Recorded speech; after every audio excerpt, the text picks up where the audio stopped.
So his name wasn't important, but I was the kid that he chose.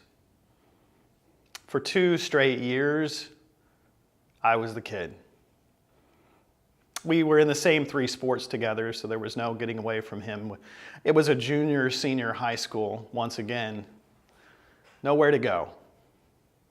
And you see, I didn't need someone to tell me what bullying was. I knew what it was. I was living it every day. What I wanted was for someone to tell me what to do. So what I do whenever I speak to whatever group I might be in front of, kindergartners all the way to 12th graders, the first thing that I do is to help define what bullying is, and by virtue of that, what it's not.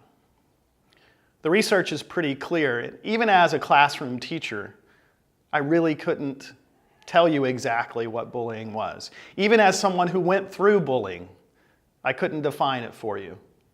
So one of the first things that I establish is the 3 things that need to exist for something to be able to be called bullying.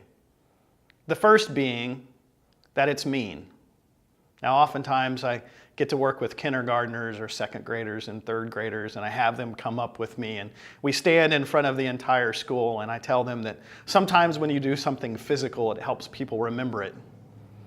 So I say, on the count of 3, I want you to make the meanest possible face. So, remember, it's mean. There's intent to do harm. We're not talking about just rude. We're not talking about bad manners. But if someone is bullying you, what they're doing to you is physically hurting you or emotionally trying to tear down what you think of yourself. So remember, mean. The second thing is, bullying is a repeated action.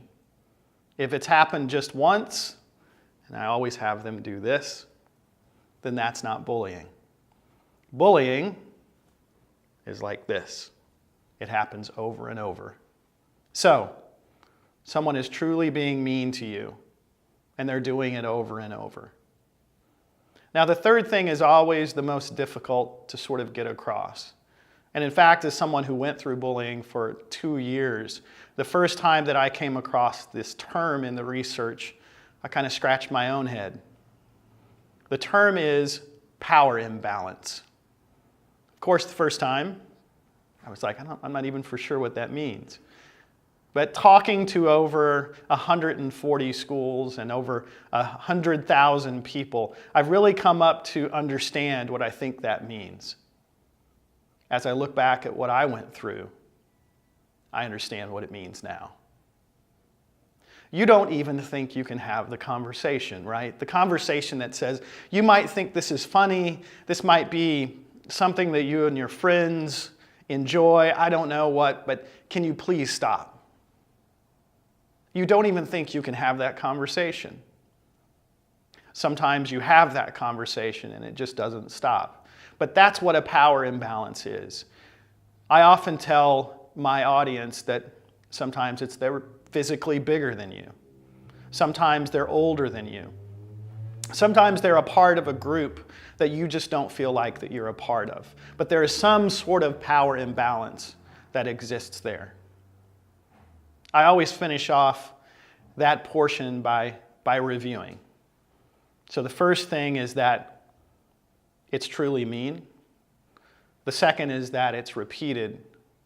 And the third, that there's a power imbalance. And certainly every place that I've been to, if those 3 things are going on, the one thing I want everyone to know is there are people surrounding you that are willing to help you.